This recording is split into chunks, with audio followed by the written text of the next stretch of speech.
የእግዚአብሔር ቤተሰቦች የክርስቶስ ወዳጆች እንደምን ከረማችሁ እንደምናችሁ እግዚአብሔር አምላክ ረድቶኝ አግዞኝ ዛሬ በሌላ ሐሳብ በሌላ ቃል በፊታችሁ ተገኝቻለሁ። እግዚአብሔር አምላካችን ደግሞ ዛሬ ተገኝቶ በቃሉ ይናገረናል፣ ያስተምረናል፣ ደግሞ ይገስጸናል። ሃሌሉያ። እስቲ እንጸልይ። ቃሉን ሼር ከማድረግ በፊት ቅዱስ ሆይ እናመሰግንሃለን። ክብር ምስጋና ላንተ ብቻ ይሁንልን። አምላካችን ዛሬም ይህንን ለሚሰሙ ወገኖቼ እንድትናገረን እንድታስተምረን በቃል አልፈ ለውስጣችን ለልባችን ጌታ ሆይ እንድትናገረን ከሀሳብና ከፍቃድ ጋር እንድታገናኘን እንዳንሰማ የሚከላከል ተጽዕኖ ሁሉ በኢየሱስ ስም እንዲፈርስ አየሩ ዙሪያ ሁሉ እንዲለቀቅ እኔ ባሪያን አንደበቴ እንድትቀባ ተናገር ያልከኝን ብቻ ባንተ ጸጋና ኃይል እንድናገር እንድትረዳኝ የተከፈተ ሰማይ ለኔም ይህንን በሚሰሙ ወገኖቼ ትዩ እንዲመጣ ሰማያት ሁሉ በኢየሱስ ስም እንዲለቀቅ ተጽዕኖ ሁሉ በኢየሱስ ስም እንዲፈርስ አየሩ ሁሉ በኢየሱስ ስም እንዲለቀቅ ሪካፓሲኬ ፓራካላማድ የእግዚአብሔር መንፈስ አልፈ እንድትናገረን ያንዳንዳችንን ልባችንን አእምሯችን አስተሳሰባችን ሁሉ እንድትቆጣጠር በፍቃድ በሀሳብ ውስጥ እንድንንቀሳቀስ እንድትረዳን እግዚአብሔር ሆይ ተጀምሮ እስከሚያልቅ አንተ ጊዜውን ሰዓቱን ሁሉ እንድትቆጣጠር እኔ በኢየሱስ ስም ጸለይኩኝ። የበቀል ኃይላት ሁሉ በኢየሱስ ስም ይታሰሩ። ጊዜ ሁሉ ተረከብ በኢየሱስ ስም ሃሌሉያ። እግዚአብሔር አምላክ ዛሬ የሰጠኝ ሀሳቡ ቃል ርዕስ የሰጠውት የእግዚአብሔር ስጦታዎች የሚል ነው። እግዚአብሔር አምላክ ለሰው ልጆች ብዙ ስጦታዎችን ሰጥቶናል። አንደኛ እግዚአብሔር አምላክ ለሰው ልጆች ከሰጠው ስጦታና ዋናው ትልቁ ስጦታችን ጌታ ኢየሱስ ክርስቶስ ነው። ሌላ ደግሞ ልጆች ናቸው። ልጆችም የእግዚአብሔር ስጦታዎች ናቸው። አሁን በመንፈሳዊ ዓለም ውስጥ ደግሞ እግዚአብሔር ለሰው ልጆች የሰጠው ስጦታዎች አሉ። አሁን የምናያቸው በመንፈሳዊ ሕይወት የተሰጠን የመንፈስ ቅዱስ ስጦታዎችን እናያለን። ኤፌሶን 4:10-13 ድረስ ስለ መንፈስ ቅዱስ ስጦታዎችን ይናገራል።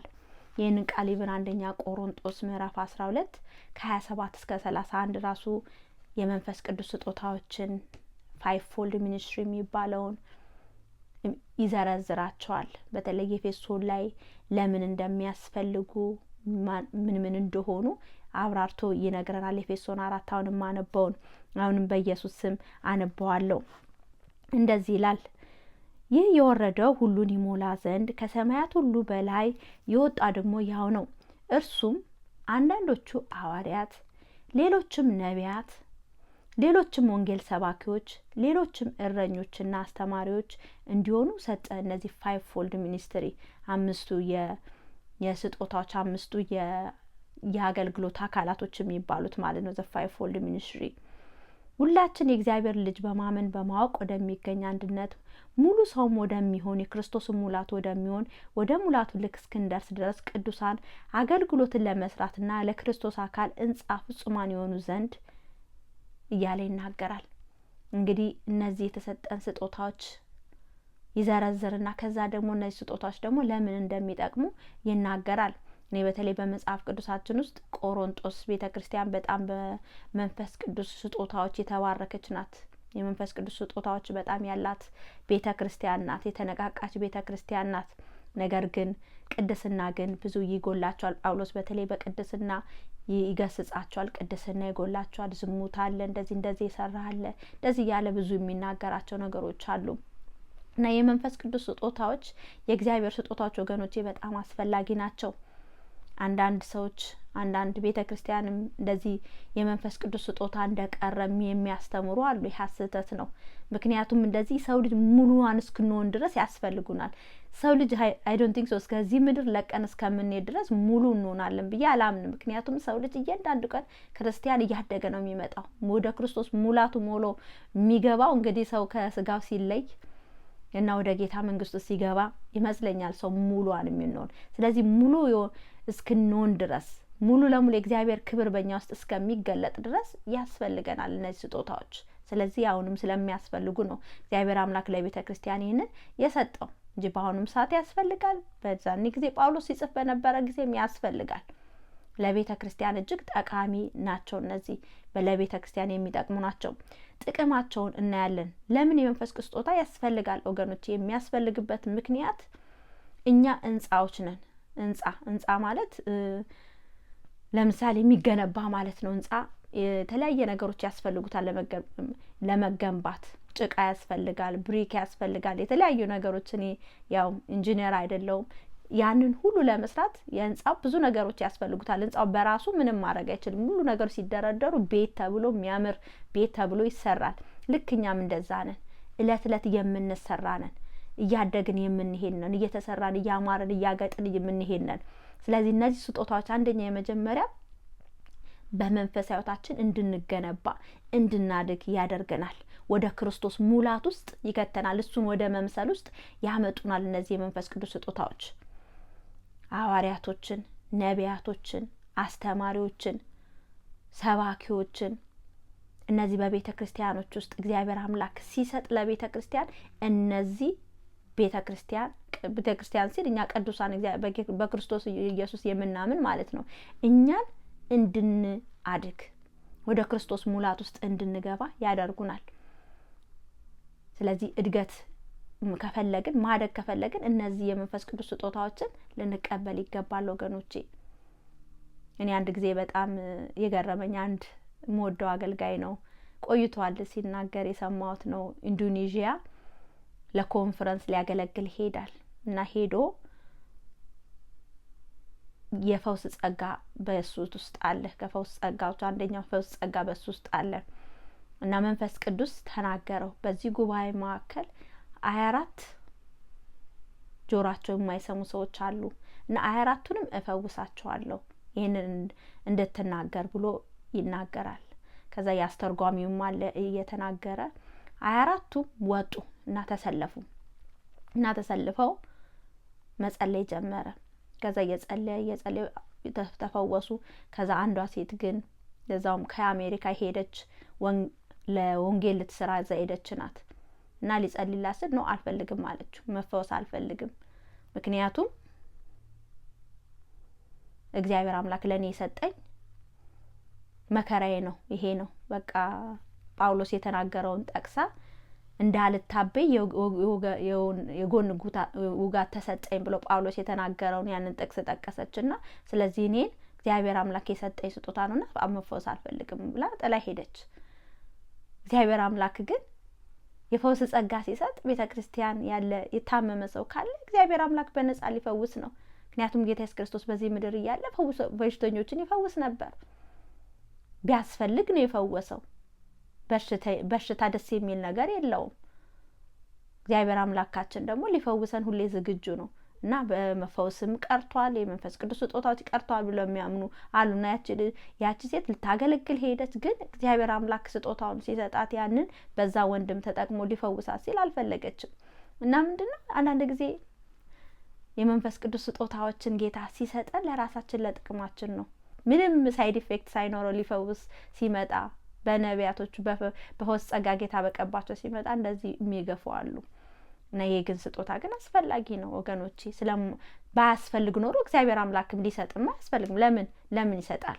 እንዳውም ሲናገር ኤፌሶን 4 ላይ ቁጥር 8 ሲናገር ወደ ላይ በወጣ ጊዜ ምርኮን ማረከ። ጌታ ኢየሱስ ክርስቶስ ለሰዎችም ስጦታ ሰጠ። ጌታ ኢየሱስ ክርስቶስ ይህንን ስጦታ ልክ ወደ አብ አረገ። ከዛ መንፈስ ቅዱስ መጣ። በመንፈስ ቅዱስ እነዚህ ስጦታዎች ሁሉ ተለቀቁ እና ጌታ ኢየሱስ ክርስቶስ ምርኮን ለሰው ልጆችን ስጦታን ሰጠ። ይሄ ለሰው ልጆች የተሰጠ ስጦታ ነው። ምክንያቱም ሙሉሃኖች እንድንሆን ምንም የሳይጎልብን ሙሉሃን ክርስቲያኖች በጌታ ማቹርድ ክርስቲያኖች እንድንሆን ይህንን ስጦታ ተሰጥቶናል። ሌላ ደግሞ ይሄ እነዚህ የመንፈስ ቅዱስ ስጦታዎች በጣም የሚጠቅሙን ወገኖቼ ስህተት ውስጥ እንዳንገባ ይጠብቁናል። ቁጥር 14 ላይ ኤፌሶን 4:14 ላይ እንደዚህ ያለ ይናገራል። እንደ ስህተት ሽንገላ ባለ ተንኮል በሰዎች መታለል ምክንያት በትምህርት ነፋስ ሁሉ እየተፍገመገምን ወዲያና ወዲህ እየተንሳፈፍን ሕፃናት መሆን ወደፊት አይገባንም። ነገር ግን እውነት በፍቅር እንያዝ፣ በነገር ሁሉ ወደ እርሱ ራስ ወደሚሆን ወደ ክርስቶስ እንደግ እያለ ይናገራል።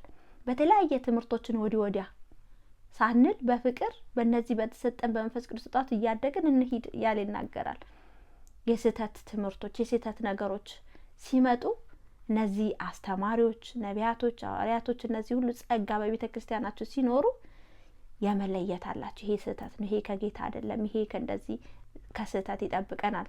እኔ ደንዳም ጳውሎስ አንድ ጊዜ እዚህ በኤፌሶን ሲሄድ አንድ በጥንቆላ ስራ የተሰማራች ሰራተኛ ናት። ቤተሰቦቿ የሚያሰሯት በሷ ፕሮፊት ያደርጋሉ፣ በዛ ኢንካም ያገኛሉ፣ ብር ያገኛሉ። እና ይቺ ሴት ጳውሎስና ሲላስ እያገለገሉ ሲል እየተከተለቻቸው እነዚህ እግዚአብሔር ባሪያዎች እያለች ስትናገር ጳውሎስ በምን አይነት መንፈስ እንደምታገለግል ያውቃል። ጳውሎስ ወዲያውኑ ገሰጸውና መንፈሱ ከሷ ላይ ወጣ።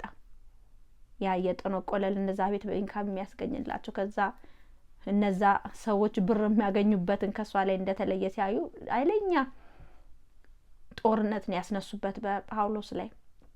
እና ይቺ ሴት የተሳሳተ መንፈስ ነው። ሌላ ሴት እግዚአብሔር ነው የሚናገር ምናምን ብሎ ሰው ሊታለል ይችል ነበር። ነገር ግን አይደለም። በሷ ውስጥ ያለው የሚናገረው መንፈስ የሰይጣን መንፈስ ነበር። ጳውሎስ ወዲያውኑ ለየውና አስቆመው።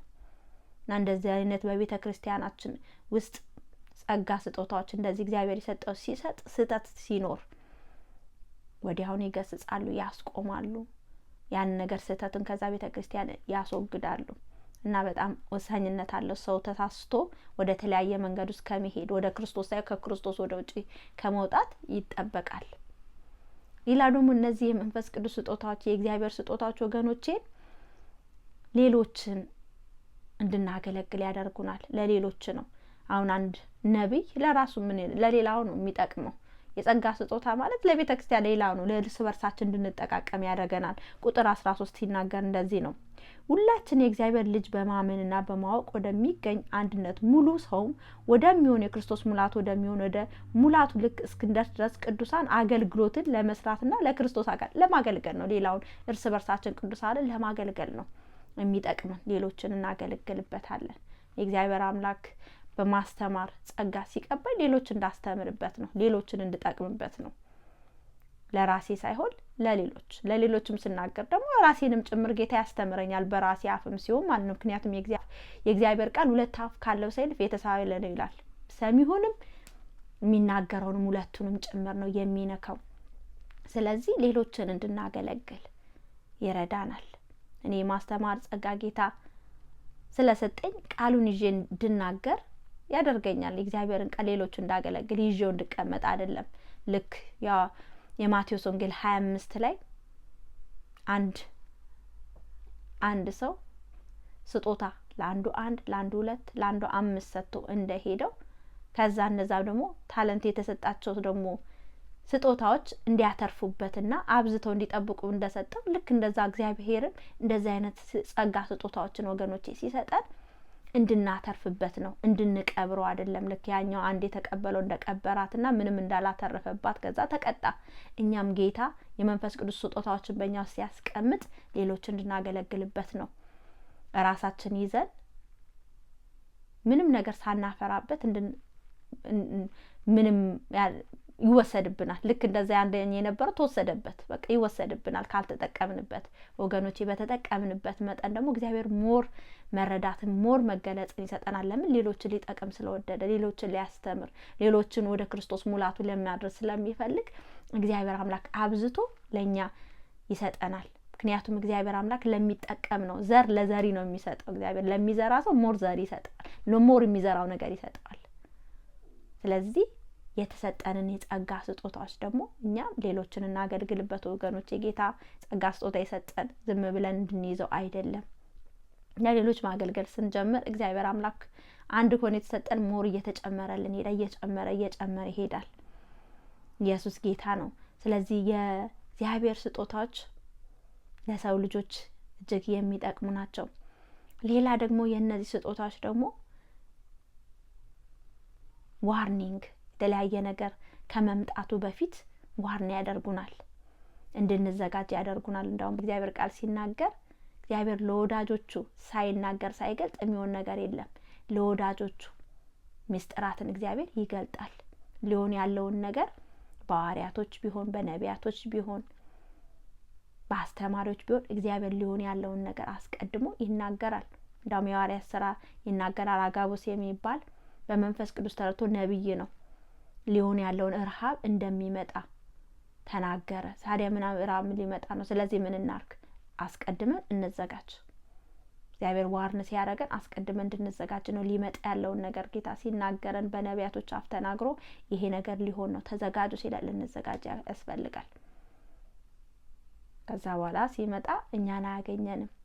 እዛ ነው ጻድቅ በምቹ ጊዜ ይለምናል ብዙ የጥፋቷ አይደርስበትም። ልክ ምቹ ሰዓት በሚሆን ሰዓት ያለንን ነገር መጠቀም ስንጀምር ማጠራቀም መስራት ስንጀምር ከዛ የሆነ ነገር ሲመጣ የዛኔ ሌሎቹ ሼክ ሲሆኑ እኛ ግን ሼክ አንሆንም። ለምን? እግዚአብሔር አስቀድሞ በነቢያቶች ተጠቅሞ ዋርና አድርጎናል። ስለዚህ ወገኖቼ የነቢያትን፣ የሐዋርያቶችን፣ የአስተማሪዎችን፣ የወንጌላውያኖች እነዚህ 5 ፎልድ ሚኒስተር አገልግሎቶችን ልናከብርና ልንጠቀምበት ይገባል። እኔ አሁን በቤተ ክርስቲያን የማየው ነገር ትልቁ መስተካከል ያለበት ጠላት በጣም እንዳንጠቀም የሚያደርገን ነገር ምንድነው? ሰው ያንዱን አገልግሎት ያንዱን ያናነቃል። መቀባበል ያስፈልጋል። በፍቅር መቀባበል ያስፈልጋል። በተለይ ጳውሎስ አንደኛ ቆሮንቶስ ላይ ስለ ፍቅር ይናገራል። ፍቅር የአንደኛ ቆሮንቶስ ምዕራፍ 12 ከ27 እስከ 30 አሁን ቅድም ያነበብኳቸው የጸጋ ስጦታዎች ይናገርና ከዛ የሚበልጥ ይሄንን ጸጋ ስጦታዎች ሁሉ በምን መጠቀም እንዴት መገልገል እንደማለብን ምልክቱ ይናገረናል። ግን የሚበልጠውን የጸጋ ስጦታ በብርቱ ፈልጉ፣ ደግሞ ከሁሉ የሚበልጥ መንገድ አሳያችኋለሁ። እሱ ምንድነው? ወዶ ፍቅር ሰው ከተዋደደ መቀባበል ይችላል። ፍቅር ካለ በማከል የነዚህ ሁሉ አገልግሎቶች የመንፈስ ቅዱስ ስጦታዎች ፍሎለስ በሆነ ሁኔታ መካሄድ የሚችለው ወገኖቼ በፍቅር ሲሆን ነው። አገልግሎታችን ሁሉ በፍቅር መሆን አለበት። ፍቅር የሁሉ ማስተሪያ ነው፣ ሁሉንም ማስያዣ ነው። እኔ የተሰጠኝ ስጦታ በፍቅር ለምወዳቸው ወገኖቼ ይናገራል። ያም እንደዛ ፍቅር ካለ እኔ የምናገረው ሰዎች ይሰሙና ተግባር ላይ ያደርጉታል። ካልወደዱኝና የሚቀኑብኝ ከሆነ እሷ ለምን አረገች እንዲህ ከሆነ መቀባበል ከሌለ ፍቅር በማከል ከሌለ ወገኖቼ መልካም የሆነ ስጦታ እግዚአብሔር ሰጥቶን እያለ ፍቅር ውስጥ በፍቅር ስለማንመላለስ ጀለስ ይመጣና ጥላቻ ይመጣና መቀናናት ይመጣና መጠቀም የሚገባን ነገር ሳንጠቀምበት እንቀራለን። ለዛ ነው መጽሐፍ ቅዱሳችን ላይ ንጉስ ሳኦልና ዳዊት ልዩነታቸው ያ ነው። ንጉስ ሳኦል ቀናተኛ ነበር። እግዚአብሔር ደግሞ ዳዊትን የመሰለ ሰጥቶት ነበር። ጎልያድ የሚባል ትልቅ ግዙፍ ሰው እስራኤልን ሊያጠፋ ሲመጣ እግዚአብሔር አምላክ ተጠቅሞበት ጎልያድን አሸንፎ ለህዝቡ ሰላም ረፍት ሰጥቶ እያለ ሳኦል መደሰትና ዋው እግዚአብሔር አምላክ ሆይ ተመስገን ስለሰጠን ዳዊትን እኔ እንኳን ብደክም ይህንን በትንሽዬ ልጄ እናደረክ ብሎ በፍቅር አገልግሎቱን መቀበል ሲገባው ነገር ግን ቀናበት።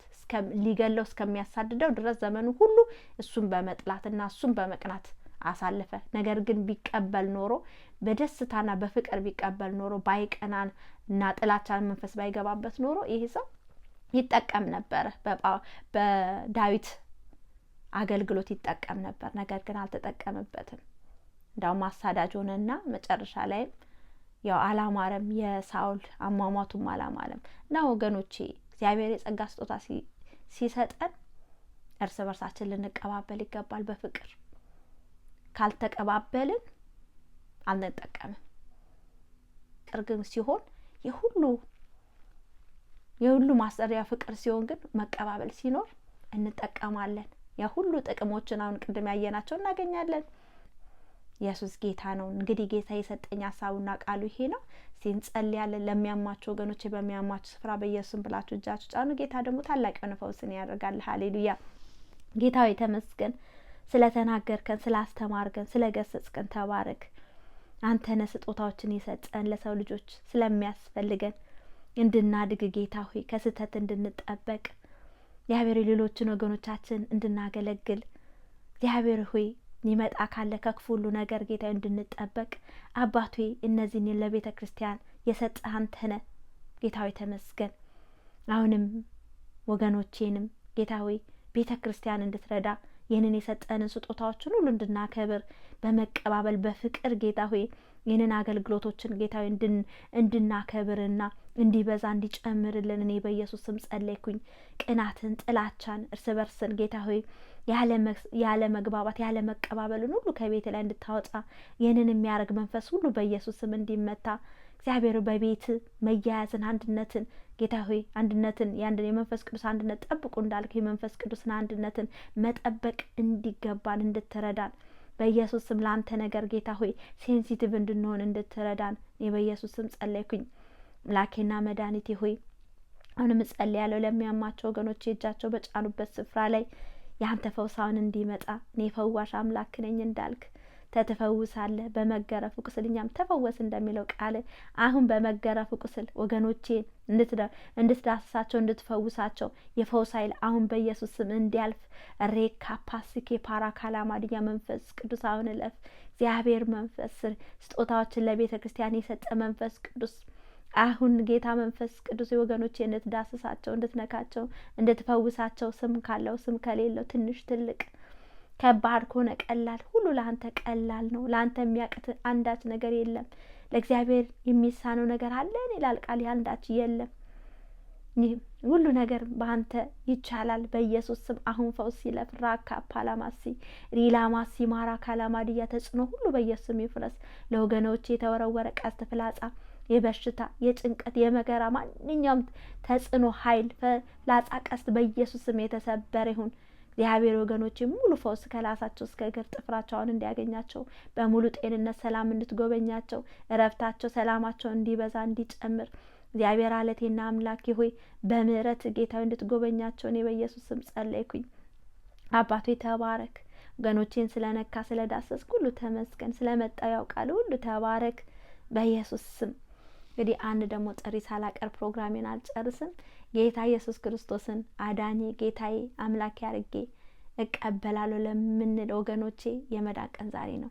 ስለ ነገ የምናውቀው ነገር ምንም የለም። የእግዚአብሔር ቃል ሲናገር ዛሬ ድምጹን ብትሰሙ ልባችሁን ልከኛ አታድርጉ ይላል። እነዚህ መንፈስ ቅዱስ ስጦታ ለመቀበል እንኳን መጀመሪያ ሪኳየርመንቱ በክርስቶስ ኢየሱስ ማመን ነው ይናገራል። ኤፌሶን 4 ላይ በክርስቶስ በማመን ነው እነዚህ ስጦታዎች እንኳን የሚገኙት። ወደሱ ማመን ውስጥ መግባት አለብን። በክርስቶስ ኢየሱስ ማመን አለብን። እነሱ ላመኑት ለተቀበሉት እነሱ የእግዚአብሔር ልጆች ይሆኑ ዘንድ ስልጣን ሰጣቸው ይላል። እኛ ኢየሱስ ክርስቶስን ስናምነውና ስንቀበለው ጌታዬ ነህ አምላኬ ነህ አዳኜ ነህ ካንተ በቀር ማንም እኔን የሚያድነኝ የለም ከአብ ጋር የሚያስታርቀኝ ከአምላኬ ጋር የሚያስታርቀኝ መካከለኛው ኢየሱስ ነው ብለን ስናምነው የዛን ጊዜ ወገኖቼ የእግዚአብሔር ልጆች እንሆናለን። የሱ ህይወት የኛ ህይወት ይሆናል። የዘላለም ህይወትን እንቀበላለን። ሃሌሉያ። ስለዚህ ይህንን ጌታ ለመቀበል ወገኖቼ ዛሬ ልባችሁን ጠጣራራ አታድርጉት። ምክንያቱም ይሄ ቀን መቼም ላይ ይመጣ ይችላል። እግዚአብሔር እድሉን ሲሰጥ እንጠቀምበት። ሰው ልጅ ኤኒ ታይም ከዚህ ምድር ላይ ሊሰበሰብ ይችላል። ሞትን የሚያስቀረው ማንም የለም ወገኖቼ። ሞታችን ግን ሞቶ በሞቱ ህይወትን የሰጠን ኢየሱስ ክርስቶስ አለ። ስለዚህ ለምን ለዘላለም እንሞታለን? ከዘላለም ሞት የታደገን ኢየሱስ ነው። ያን ደግሞ ዘላለም ሞት ማስወገድ የምንችለው በክርስቶስ ኢየሱስ በማመንና የሱን ህይወት በመቀበል ነው። ጌታ ዛሬ ጥሪውን ያቀርባል ወገኖቼ። እሺ ለምንል ከኔ ጋር ይህንን ጸሎት ጸልያላችሁ። ከዛ ደግሞ ጸልይላችኋለሁ። ጌታ ሆይ ወደ አንተ መጥቻለሁ። ኢየሱስን የግሌ አዳኝ ጌታ አድርጌ እቀበላለሁ። በልቤ አምናለሁ፣ ባፌም ደግሞ እመሰክራለሁ። ኃጢአቴን ሁሉ ይቅር በለኝ፣ ስሜንም በሕይወት መዝገብ ላይ ጻፈው። ስለተቀበልከኝ አመሰግናለሁ በኢየሱስ ስም። አባት ሆይ ይህንን የጸለዩ ወገኖች ይባርካቸው። ሲወጡ ይባረኩ፣ ሲገቡ ይባረኩ። የሕይወት ነፍሳቸው ሁሉ የተባረከ ይሁን። ወደ እኔ የመጡትን ፍጹም ወደ ውጭ አላወጣቸውም እንዳልክ በቤት ትከላቸው፣ ባርካቸው፣ አሳድጋቸው። እግዚአብሔር አንተን ወደ ማዕቀት ውስጥ አንተ ክተታቸው። አንተን ወደሚያውቅ ወደ ትክክለኛ ቤተ ክርስቲያን ኢየሱስ መካከለኛ ወደ ሆነ እግዚአብሔር መርተው ሰዳቸው። ከክፉ ሁሉ ደግሞ ጠብቃቸው። ዘመናቸው ሁሉ በኢየሱስ ስም የተባረክ ይሁን። ባቴው የተመስገን። ስለነበረን ጊዜ ሰዓት ሁሉ ተባረክ። ስለተናገርከን ስላስተማርከን ሰጠንን የጸጋ ስጦታዎች እንድናከብርም ጌታ ሆይ ጸጋ ሁናው እንድታበዛ እንድጨምርልን እኔ በኢየሱስ ስም ጸለይኩኝ። እግዚአብሔር ሆይ ተመስገን። ሳምንቱን ጊዜያችንን መውጣት መግባታችንን ሁሉ አንተ ተረከብ። የበቀል ኃይላት ሁሉ በኢየሱስ ስም ይታሰሩ። ተጽዕኖ ሁሉ በኢየሱስ ስም ይፍረስ። ክብር ምስጋና ለአብ ለወልድ ለመንፈስ ቅዱስ አንድ አምላክ ብቻ ይሁንልን በኢየሱስ ስም አሜን። ኢየሱስ ጌታ ነው። እንግዲህ ጌታችን ተናግሮናል፣ አስተምሮናል፣ ገስጾናል። ጌታ ስሙ ይባረክ። እንግዲህ ፕሮግራሜን ጨርሻለሁ። በሚቀጥለው ጊዜ ደግሞ በህይወት ብኖርና ጌታ እድሉን ቢሰጠኝ በሌላ ቃል በሌላ ሀሳብ በፊታችሁ ቀርባለሁ። ጌታ ኢየሱስ ክርስቶስ ይወዳችኋል፣ እኔም ደግሞ ወዳችኋለሁ። ተባረኩልኝ። አሜን።